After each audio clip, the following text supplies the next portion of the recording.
ये कहानी उस मिट्टी की है जहां हल चलाने वाले हाथ अचानक ढाल बन जाते हैं।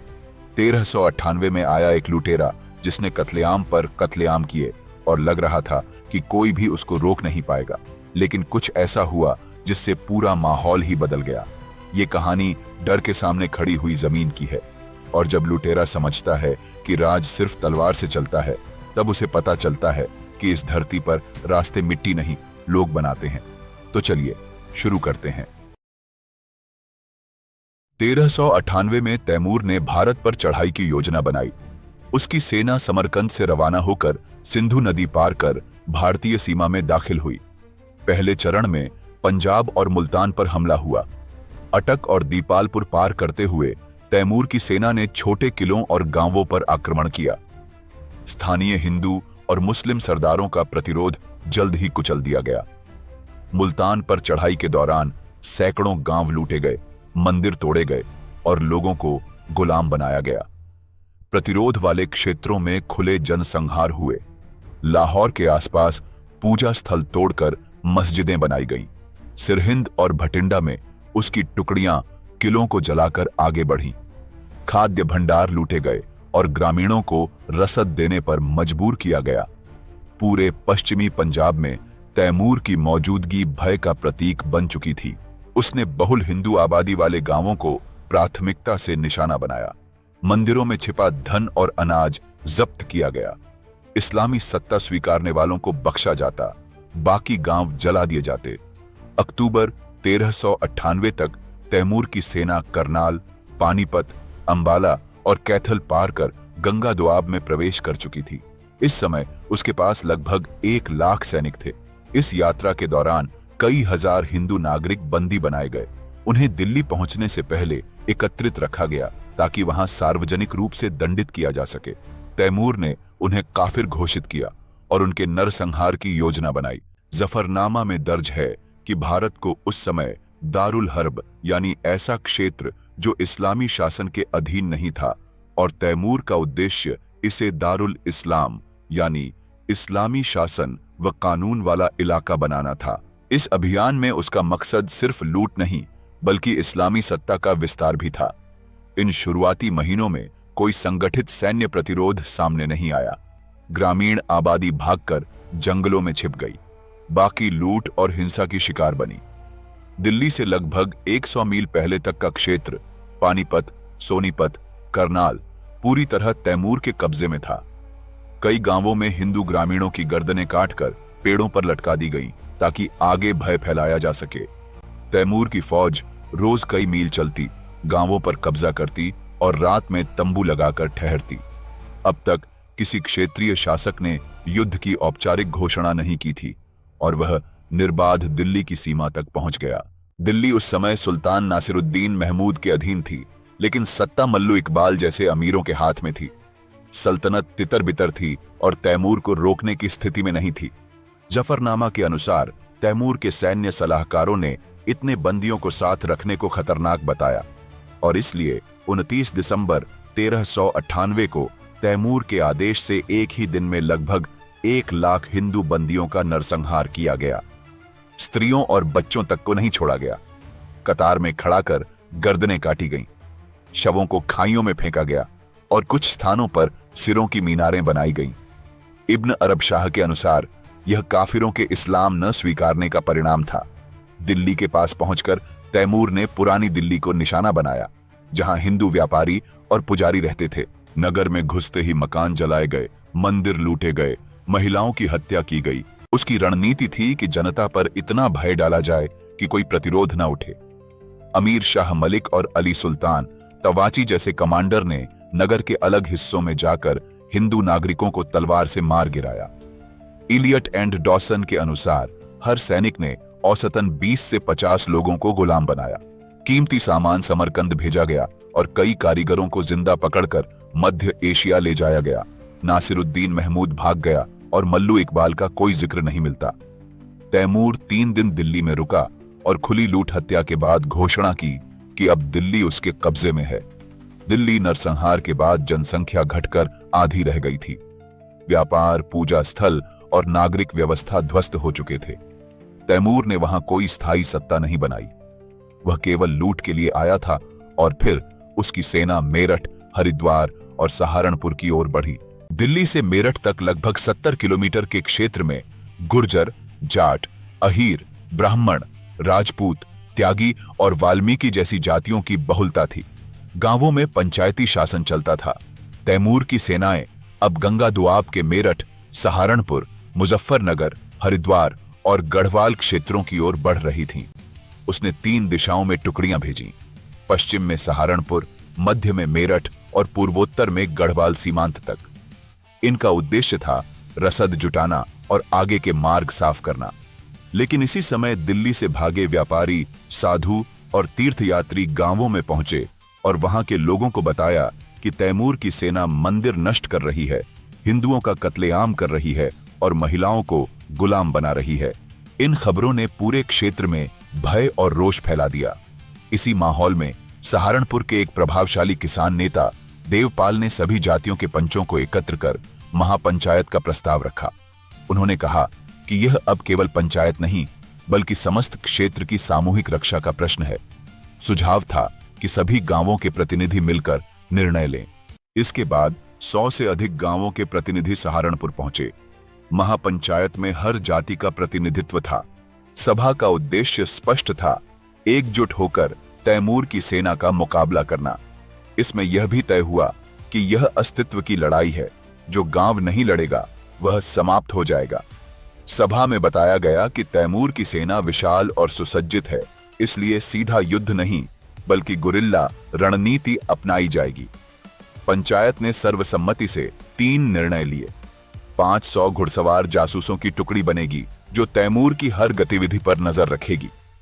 हर गांव से पुरुष और महिलाओं को अस्त्र शस्त्र चलाने और छिपकर हमला करने का प्रशिक्षण दिया जाएगा। वृद्ध, बच्चे और असहाय लोगों को सुरक्षित स्थानों पर भेजा जाएगा और अग्रिम गांव आंशिक रूप से खाली होंगे। महिलाओं की भागीदारी को अनिवार्य माना गया। महिला नेतृत्व के लिए पंचायत में सर्वसम्मति से रामप्यारी गुर्जर का नाम सामने आया। वह साहसी, युद्ध कुशल और नेतृत्व क्षमता से युक्त मानी जाती थी। घोषणा हुई कि रामप्यारी गुर्जर महिला सैन्य टुकड़ियों की प्रमुख होंगी और उन्हें स्वतंत्र रूप से संगठन और प्रशिक्षण की जिम्मेदारी दी गई। इसके बाद सभी प्रतिनिधि अपने अपने गांव लौटे और युद्ध की तैयारी शुरू हुई। हर गांव में सैन्य इकाइयां बनाई गईं, जिनमें 30 से 50 युवक और 10 से 20 युवतियां चुनी गईं। पंचायत के निर्देश अनुसार हर इकाई में एक पुरुष और एक महिला कमांडर नियुक्त किए गए। पूरे क्षेत्र को मेरठ, सहारनपुर, हरिद्वार और गढ़वाल जैसे जोन में बांटा गया। इस सैन्य ढांचे की निगरानी कर रहे थे जोगराज सिंह गुर्जर, पंचायत द्वारा नियुक्त सर्वोच्च समन्वयक। उनके अधीन जोन प्रभारी नियुक्त किए गए मामचंद गुर्जर, हरबीर सिंह गुलिया, धुला वाल्मीकि, दुर्जनपाल अहीर, तूहीराम राजपूत, उमरा त्यागी और हुला नाई। ये सभी गांव-गांव जाकर सैन्य ढांचा तैयार करने में जुटे थे। उनके पास स्थानीय अनुभव और मजबूत सामाजिक संपर्क था। किसान दिन में खेती करते और रात में हथियार निर्माण या अभ्यास करते। रामप्यारी गुर्जर ने महिला प्रशिक्षण शिविरों की शुरुआत की। मुख्य केंद्र सहारनपुर के पास एक खुले भूखंड पर था, जहां 200 महिलाओं को शुरुआती युद्ध प्रशिक्षण दिया गया। इसमें शारीरिक अभ्यास, समूह निर्माण, संकेत भाषा, रसद व्यवस्था और छिपकर आक्रमण की तकनीकें सिखाई गईं। उन्होंने स्पष्ट किया कि युद्ध केवल हथियार से नहीं, बल्कि संयम और योजना से भी लड़ा जाएगा। हर गांव को निर्देश दिया गया कि कोई भी नागरिक तैमूर की सेना का सहयोग नहीं करेगा। उल्लंघन पर सैनिक दंड होगा।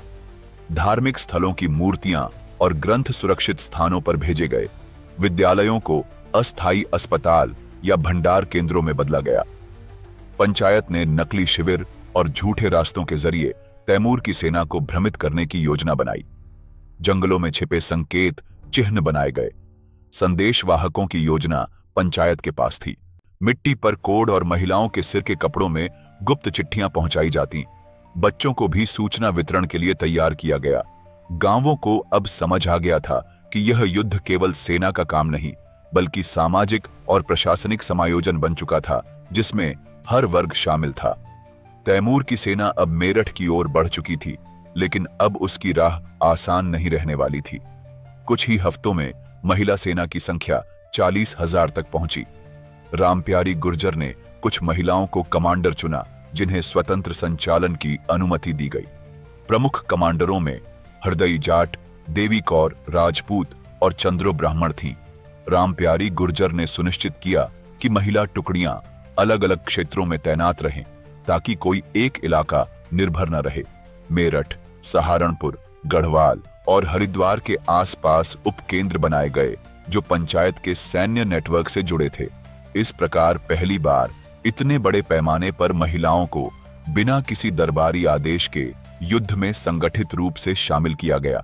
युद्ध निकट था और महिला सेना पूरी तरह तैयार हो रही थी। इसी समय तैमूर की सेना दिल्ली से मेरठ की सीमा की ओर बढ़ चुकी थी। उसके जासूसों ने बताया कि इस क्षेत्र में कोई संगठित सेना नहीं है, लेकिन वह नहीं जानता था कि ग्रामीण समाज अब हथियारबंद और सामरिक रूप से तैयार हो चुका है, और इस बार नेतृत्व में महिलाएं भी थीं। महापंचायत के समानांतर पुरुष सेना का निर्माण भी हो रहा था। इस जिम्मेदारी के लिए जोगराज सिंह गुर्जर के नेतृत्व में लगभग 80,000 पुरुषों को सेना में शामिल किया गया। किसान, बढ़ई, लोहार, पुजारी और व्यापारी, इन सभी को सैन्य योग्य बनाने की जिम्मेदारी पंचायत की थी। महापंचायत की गुप्त जासूसी इकाई पहले ही तैमूर की फौज के भीतर तक पहुंच चुकी थी। 500 घुड़सवार जासूस तैनात किए गए थे। इनमें कुछ व्यापारी, कुछ खानाबदोश और कुछ धार्मिक स्थलों पर सेवक बनकर जानकारी एकत्र कर रहे थे। इन्हीं जासूसों की रिपोर्ट पर महापंचायत ने एक विशेष रणनीति तैयार की। छापामार हमले। उद्देश्य था दुश्मन का मनोबल गिराना, सैनिकों की हत्या करना और रातों की नींद हराम कर देना। पंचायत की रणनीति के अनुसार छापामार हमले दिल्ली की सीमा से बाहर लेकिन पास के क्षेत्रों में किए जाने थे। पहला हमला दिल्ली के उत्तर पश्चिमी सीमा पर हुआ। पंचायत की टुकड़ी ने एक छोटे तैमूरी शिविर पर हमला किया, जहां 300 सैनिक विश्राम कर रहे थे। रात के अंधेरे में घेराबंदी कर आगजनी और भाले से हमला हुआ। लगभग 80 सैनिक मारे गए। टुकड़ी सूर्योदय से पहले जंगलों में छिप गई। 3 दिन बाद दक्षिणी दिल्ली के पास दूसरा हमला हुआ। पंचायत की सेना ने तैमूर के रसद भंडार को निशाना बनाया, जहां अनाज, पानी और घोड़ों की खुराक रखी थी। 40 सैनिकों ने रात में हमला कर गोदाम में आग लगा दी और सामग्री नष्ट कर दी। तीसरे हमले में पंचायत की टुकड़ी ने तैमूर के संदेश वाहकों को रास्ते में घेर कर मारा। उनके पास मौजूद आदेश पत्र, नक्शे और दस्तावेज जब्त किए गए और पंचायत तक पहुंचाए गए, जिनका विश्लेषण कर तैमूर की योजनाओं का अनुमान लगाया गया। इन हमलों से तैमूर की सेना में बेचैनी फैल गई। शिविरों में सुरक्षा तो बढ़ी, लेकिन ग्रामीण सेना का कोई तय पैटर्न न होने के कारण रोकना मुश्किल था। रात होते ही सैनिक बिखर जाते और हमलों का डर बना रहता। तैमूर ने अपनी कुछ विशेष घुड़सवार टुकड़ियां सीमाओं पर तैनात की, लेकिन पंचायत की सेना हमला कर खेतों या भीड़ में गायब हो जाती थी। ग्रामीणों ने गलत सूचना फैलाई, नकली मार्ग चिन्ह बनाए और दुश्मन सैनिक दलदल और जंगलों में भटकते रहे। इन हमलों के कारण तैमूर को दिल्ली से आगे बढ़ने में देरी होने लगी। पहले वह तुरंत आगे बढ़ना चाहता था, लेकिन छापों, रसद की कमी और मानसिक थकावट के कारण वह 1 हफ्ते तक रुका रहा। सैनिकों में अनुशासन टूटने लगा। खाने पानी की कमी ने स्थिति बिगाड़ दी। कई सैनिक रात में शिविर छोड़कर भागने लगे। कमांडर नाराज थे, लेकिन कोई रणनीति काम नहीं कर रही थी, क्योंकि पंचायत की टुकड़ियां कहीं टिकती नहीं थीं।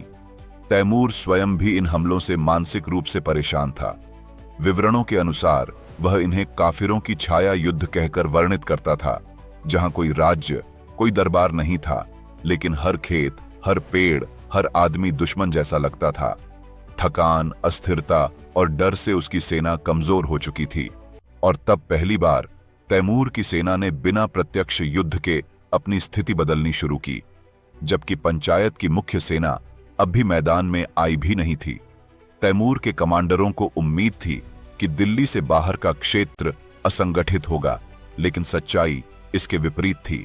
जासूस प्रतिदिन तैमूर की टुकड़ियों की जानकारी पंचायत को भेजते थे। इसी आधार पर महापंचायत ने निर्णय लिया कि जिन गांवों पर तैमूर की चढ़ाई संभावित है, उन्हें खाली कर दिया जाए। खाली गांवों में पंचायत की विशेष टुकड़ियां पीछे छोड़ी गईं। इन्हें आदेश था कि यदि दुश्मन पहुंचे तो गांव जला दिया जाए ताकि कोई लाभ न मिले। कुछ गांवों में महामारी के झूठे संकेत छोड़े गए ताकि तैमूर वहां शिविर न लगाए। पंचायत ने रास्तों को लेकर भी भ्रम फैलाया। मुख्य मोड़ों पर गलत दिशा सूचक चिन्ह, नकली रास्ते जो दलदल में जाते थे और कमजोर किए गए पुल, ये सब योजना का हिस्सा थे। कुछ पुलों के नीचे लकड़ी और घास की परतें बिछा दी गई जो आग लगाकर जलती थीं। खेतों में छिपे गड्ढों पर सूखी मिट्टी की परत थी जिनमें घोड़े और खच्चर फंस जाते थे। कई कुओं में जहर या राख डाली गई ताकि पीने का साफ पानी न बचे। पंचायत ने तय किया था कि अगर दुश्मन के पास खाना और पानी नहीं होगा तो उसकी गति और मनोबल दोनों टूटेंगे। सप्लाई चेन काटने की रणनीति में महिला टुकड़ियों की विघटन इकाई की प्रमुख भूमिका थी। मार्च करते समय उसे कई ऐसे गांव मिले जहां न लोग थे, न अनाज, न जल। जल स्रोत या तो सूखे थे या जहरीले कर दिए गए थे। मार्गदर्शन करने वाला कोई नहीं था और जो कुछ लोग मिले भी उन्होंने गलत जानकारी दी। उसे हर क्षेत्र में संसाधन खोजने और विश्राम स्थल तय करने में समय लगने लगा। कुछ गांवों में जानबूझकर घोड़े या गाड़ियां छोड़ी गई थीं जो उपयोगी नहीं थीं, जैसे पहिए निकले हुए, रस्सियां कटी। यह दुश्मन का समय बर्बाद करने की योजना थी। तैमूर की सेना पहली बार ऐसे युद्ध का सामना कर रही थी जहां कोई किला या राजा सामने नहीं था, लेकिन हर कदम पर रोक लगती जा रही थी। यह शक्ति रणनीति और भूगोल के सटीक प्रयोग से काम कर रही थी। सलाहकारों ने तैमूर को स्थायी पड़ाव बनाने का सुझाव दिया, लेकिन वह जानता था कि रुकने से छापों का खतरा बढ़ेगा। इसी अस्थिरता में वह मेरठ की ओर बढ़ रहा था, जहां अब उसका सामना पंचायत की संगठित सेनाओं से होना था। जैसे ही तैमूर मेरठ की सीमा में पहुंचा, महापंचायत का दूसरा चरण सक्रिय हो गया। रामप्यारी गुर्जर के नेतृत्व में 40,000 महिलाओं की यूनिट सक्रिय हो गई थी, जिन्हें उनके कौशल के अनुसार विभिन्न कार्यों में लगाया गया। अभियान छापामार रणनीति से शुरू हुआ। रात्रि में जब तैमूर की टुकड़ियां विश्राम करतीं, महिला टुकड़ियां आसपास तैनात हो जातीं। पहले दिन एक टुकड़ी ने रसद यूनिट पर हमला किया, भंडार में आग लगाई और घोड़े भगाकर वापस लौट गई। रात्रि हमलों की योजना के अनुसार महिला टुकड़ियां दुश्मन की छोटी टुकड़ियों और गाड़ियों को निशाना बनातीं। 2-3 महिलाएं आग लगाने, कुछ छापामारी और बाकी सुरक्षा या पीछे हटने की जिम्मेदारी संभालतीं। तीसरे दिन एक टुकड़ी ने खाना पकाने वाले तंबू पर हमला किया। चावल, दाल, घी नष्ट किया गया और रसोइये मारे गए। कुछ सैनिकों ने आदेश के बिना स्थान बदल दिया, जिससे समन्वय टूटने लगा। रामप्यारी गुर्जर खुद हर सुबह प्रमुख कमांडरों से मिलकर अगली रात की योजना बनाती थीं। दिन भर महिला टुकड़ियां छिपी रहतीं, तैयारी करतीं और शाम को निर्देशानुसार निकलतीं। तैमूर की सेना इन हमलों से बौखला चुकी थी। वह यह नहीं समझ पा रही थी कि हमलावर कौन है और कहां से आते हैं। कई सैनिकों ने अंदाजा लगाया कि डाकू या जासूस हमला कर रहे हैं, लेकिन असलियत उससे कहीं अधिक संगठित थी। इन हमलों में संख्या कम लेकिन रणनीति सटीक थी। रामप्यारी गुर्जर का स्पष्ट आदेश था, जब तक पीछे हटने का रास्ता सुरक्षित न हो तब तक हमला न किया जाए। सूचना तंत्र के अनुसार तैमूर की 4 रसद टुकड़ियां निष्क्रिय हो चुकी थीं। घोड़ों की संख्या कम हो गई थी क्योंकि कुछ चुराकर पंचायत के शिविरों तक ले जाए गए थे। लगातार सामग्री नष्ट होने के कारण सैनिकों को पूरा भोजन नहीं मिल पा रहा था। इस दबाव के कारण तैमूर ने अपनी सेना को छोटे समूहों में बांटना शुरू किया ताकि छापामार हमले रोके जा सकें, लेकिन इससे उसकी ताकत और समन्वय और कमजोर हो गया। छोटे समूह जल्दी निशाना बनते और महिला टुकड़ियां उन्हें क्रमशः निष्क्रिय करती गईं। तैमूर अब समझने लगा था कि भारत की यह भूमि केवल किलों और राजाओं से नहीं, बल्कि गांवों, स्त्रियों और किसानों से भी शासित होती है, और यही लोग अब उसकी सबसे बड़ी चुनौती थे। रामप्यारी गुर्जर की महिला सेना ने अब तक बिना खुले युद्ध के तैमूर की सेना की गति, मनोबल और आपूर्ति को गंभीर रूप से प्रभावित किया था। अब पंचायत की पुरुष टुकड़ियां भी खुले टकराव के लिए तैयार थीं। पहले की नीति थी कि सीधे युद्ध से बचा जाए, लेकिन जब तैमूर की सेना मेरठ व आसपास गांवों में घुसने लगी, टकराव को अनिवार्य समझा गया। जोगराज सिंह गुर्जर के नेतृत्व में 4 जोनल सेनाएं बनाई गईं, हर एक में 15,000 से 20,000 सैनिक। वे अपने क्षेत्र के भूगोल, जंगलों, नदी पार और खेतों से परिचित थे, जिससे उन्हें किसी मानचित्र की जरूरत नहीं थी। पहला युद्ध मेरठ के पास हुआ। तैमूर की एक टुकड़ी गांव में घुस रही थी। पंचायत की टुकड़ियां गन्ने के खेतों और झाड़ियों में छिपी थीं। 3 दिशाओं से हमला हुआ। भाले, तलवार और धनुष बाणों से 3 घंटे युद्ध चला। सैकड़ों तैमूरी सैनिक मारे गए। यह हमला किसी राजा की नहीं, ग्रामीण सेना की रणनीति का परिणाम था। दूसरा हमला हरिद्वार के मार्ग पर हुआ, जहां एक सप्लाई टुकड़ी पर जंगलों से तीरों की बौछार की गई। इन हमलों के बाद तैमूर की कुछ टुकड़ियां दिल्ली लौटना चाहती थीं। तैमूर ने वापसी मना की, पर कुछ समूह रात में भागने लगे। कुछ रास्ते में पंचायत की गश्त से टकराए और मारे गए। पंचायत की रणनीति थी दुश्मन की अग्रिम टुकड़ियों को अलग करना और मुख्य सेना को मार्गदर्शन और रसद के बिना छोड़ना। जहां दुश्मन संख्या में कम हो वहीं हमला किया जाए, अन्यथा उन्हें भ्रमित कर अगले गांव तक पहुंचने दिया जाए। इस रणनीति से तैमूर को कभी एक बड़ी लड़ाई नहीं मिली। अब तैमूर की रणनीति विफल हो रही थी। सेना बंट चुकी थी, सप्लाई टूटी थी, मनोबल गिर रहा था। महिला टुकड़ियां रात में शिविरों पर हमला करती, पुरुष टुकड़ियां दिन में मोर्चा संभालती। कोई विश्राम या सुरक्षित मार्ग नहीं बचा था। इसी बीच सूचना मिली कि गढ़वाल के गांव और पहाड़ी जनजातियां राजी, भोटिया, गढ़वाली भी पंचायत में शामिल हो चुके हैं। अब केवल दोआब नहीं, पहाड़ी क्षेत्र भी तैमूर के लिए असुरक्षित हो चुका था। जोगराज सिंह ने प्रस्ताव रखा, यदि तैमूर रुके तो कई मोर्चों से हमला हो, यदि वापसी करे तो रास्ते में टुकड़ियां तैनात रहें। पंचायत ने इसे मंजूरी दी और उत्तर, पूर्व, दक्षिण में गुप्त गश्ती लगाई गई। अब तैमूर एक ऐसे तंत्र से जूझ रहा था जो राज्य विहीन था, लेकिन स्थानीय, संगठित और निरंतर सक्रिय था। सेना थक चुकी थी। मेरठ और सहारनपुर पार कर हरिद्वार की ओर बढ़ी। आशा थी कि यहां विश्राम मिलेगा, लेकिन यह आकलन गलत साबित हुआ। हरिद्वार के पास पहाड़ी जनजातियां पहले से पंचायत के साथ थीं। जैसे ही तैमूर की सेना हरिद्वार सीमा में दाखिल हुई, घाटियां पहले से योद्धाओं से भरी थीं। राम प्यारी गुर्जर की महिला यूनिट भी पूरी तरह तैयार थी। सुबह तक 1500 से अधिक सैनिक मारे गए। शव गंगा किनारे पड़े थे। हरिद्वार से निकलते समय उन्हें दूसरी घाटी में पंचायत की पुरुष टुकड़ी ने घेर लिया। यहां दूसरा युद्ध हुआ, खुला युद्ध। तैमूर की सेना ने जवाब देने की कोशिश की, लेकिन थकावट और भ्रम के कारण रणनीति विफल रही। इसी युद्ध में 22 वर्षीय हरबीर सिंह गुलिया ने भाले से तैमूर पर सीधा वार किया, जो उसकी पसली में धंस गया। यह वही घाव था जिसने तैमूर को वापसी के लिए मजबूर कर दिया। हरबीर सिंह गुलिया के हमले में तैमूर गंभीर रूप से घायल हुआ। वह अपने कुछ सिपाहियों की मदद से युद्ध क्षेत्र से भाग निकला। तीसरे दिन हरिद्वार के ऊपरी क्षेत्रों की घाटियों में पंचायत ने अंतिम घेराबंदी की योजना बनाई।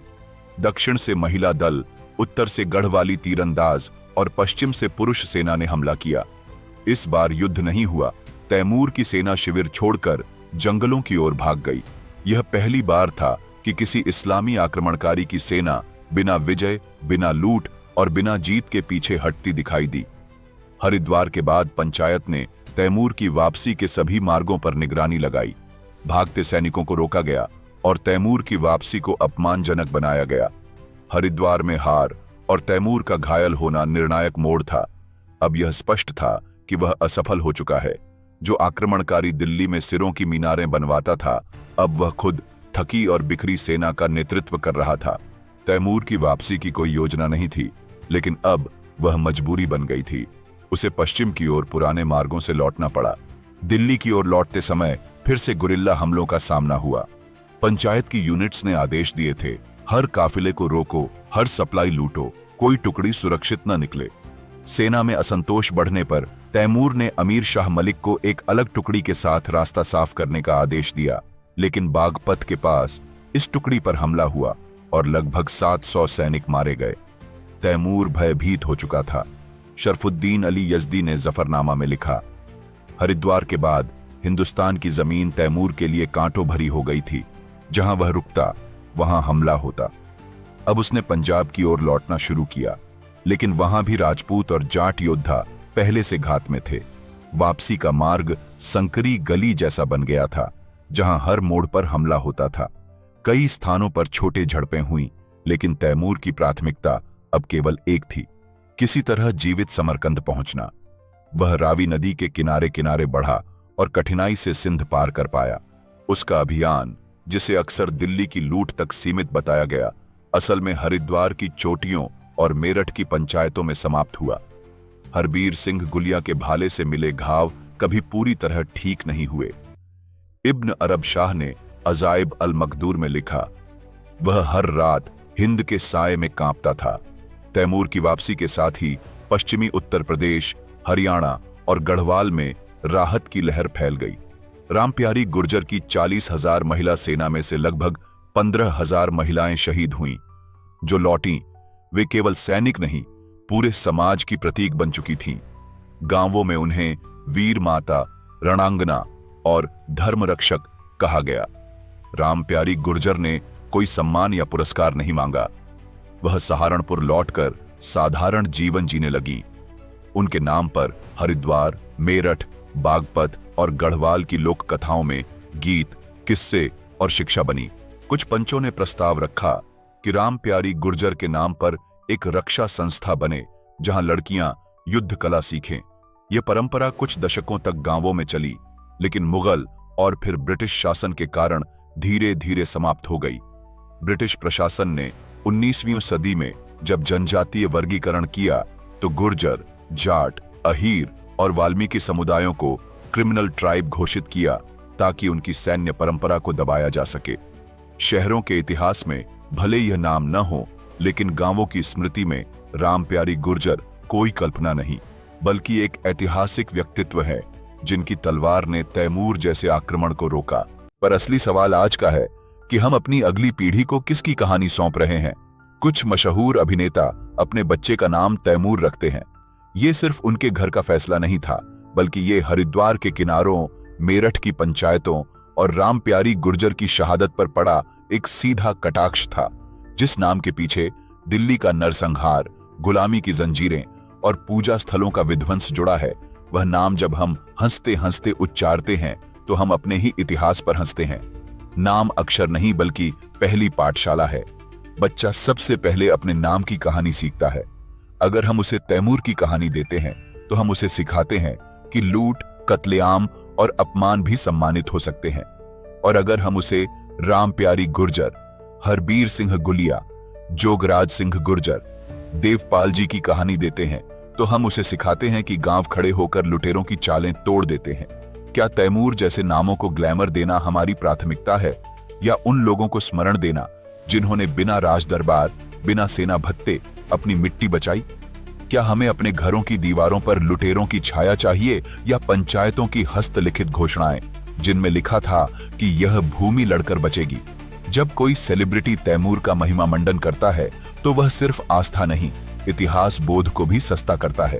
यह फ्रीडम ऑफ चॉइस का सवाल नहीं, फ्रीडम फ्रॉम अमनेशिया का है। हम किसे याद रखेंगे, यही तय करेगा कि हमारे बच्चे किसके जैसे बनना चाहेंगे।